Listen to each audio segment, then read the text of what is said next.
Hi friends, this is Kimberly from Kimberly's Mindstorm, and today I'm going to do Top 5 Wednesdays.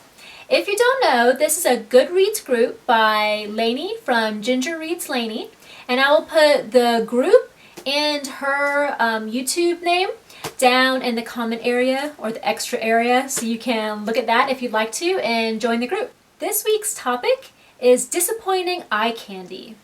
So it's those books that you look at and wherever you are, you're like, well, that's going to be a wonderful book because the cover is just so beautiful. The first one is going to be Graceling. Now, this book looked beautiful. It had a sword down the middle and the colors were gorgeous. They're kind of like a pastel, looked cloud-like. And it had a good reputation. On the back cover it said, oh, they have these graces, kind of like a special ability. And these graces allowed them to be an expert cook or an expert dancer or an expert killer. And of course they're trying to use these people that have gracelings for certain things. It became really disappointing though. It had a lot of like animal torture and it was just poorly written. I remember correctly. I didn't like it at all. I disliked it so much I actually got rid of my copy of the book, so I can't show you the cover. I didn't like it that much. But you may. I've heard other people on BookTube like that book. It came recommended by one of my favorite authors, so possibly you'll like it. But don't just pick it up from the cover. Make sure you read the back and see what you think.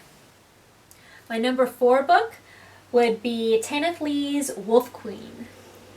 You can see it's just kind of glossy and it has really pretty drawings on it. So it has beautiful women, they're kind of looking ethereal, and you see a little bit of the castle in the background. So this book looks beautiful.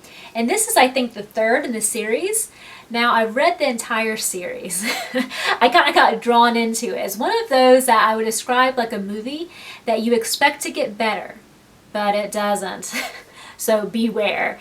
Tanith Lee is a very well-known fiction writer. Again, you may enjoy her books.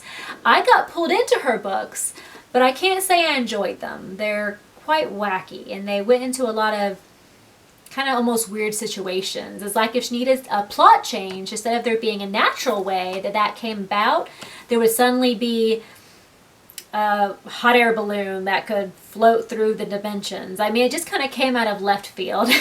And so I didn't really enjoy the series. But hey, I did read them all.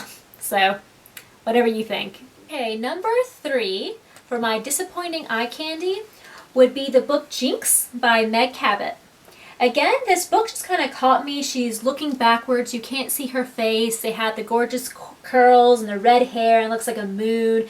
And the title Jinx just kind of jumped out at me. It did have kind of a supernatural feel to it. And this story, she thinks she's Jinx, but it turns out, more of a magical power witchcraft thing. But they don't do a great job of portraying the depth of the characters. A lot of the characters in this story are really shallow. And you end up not really rooting for anyone. So I didn't really enjoy this book. It turned out to be pretty disappointing. And I like some other books of hers, like the 1-800 Where Are You series. That's a pretty good series. I recommend checking that out. This one, not so much. Quite disappointing for me. My number 2 disappointing eye candy would have to be Spirit Animals, the first book, Born Wild, or Wild Born. It is by Brandon Mull. This is gorgeous, I think. They have the animals coming out and the children behind there with weapons and they're all in that power stance, like an action hero stance. But it was so flat. I love animals, and as I said in one of my previous videos, as animal companions. But the children in this book treat the animals like beasts, like they're not as intelligent as them, or they don't really have a personal narrative. It's like they're just objects they can tell to go fight, like they're a Pokemon or something that just has a job to fight things. It was just lackluster. Like it could have had a lot more thought into it. And it is a middle grades book, so maybe I'm trying to put too much into it.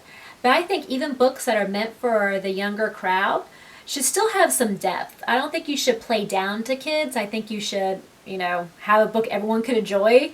Just like with movies or TV, if you have a TV show or a movie that plays to all demographics, it can be a children's movie, but still have a lot of heart in it. A good example is The Land Before Time. That's a children's movie that adults still watch because it's so meaningful. And there are other great examples as well. This is not one of them. For my number one eye candy book, or disappointing eye candy, I don't really have one. As I said, I try to think of books and people as being more than skin deep, so I don't really go after the cover of a book. Now sometimes a cover can throw me off. I could be like, ooh, there's a half-naked girl on there, I don't really need that cover. Or they look like a old romantic, just not good. Also, I know sometimes authors don't have a choice of what their cover is going to be. So that book could be wonderful and the cover's hideous. And vice versa. But most often I try to look into the book a little bit more, or I find it in another way that the cover doesn't particularly matter. I hope you enjoyed my Top 5 Wednesday video. I'm going to try to do this each week. Please come back and check out future videos, and I'll go check your videos out. If you have a book that you want to say is definitely disappointing eye candy and I should stay clear of, please write that book in the comment section so I know not to pick it up. Thanks so much for watching my video, and I'll see you next time. Bye! Do my second Top 5 Wednesday book... Oh. Oh, it's like this every time.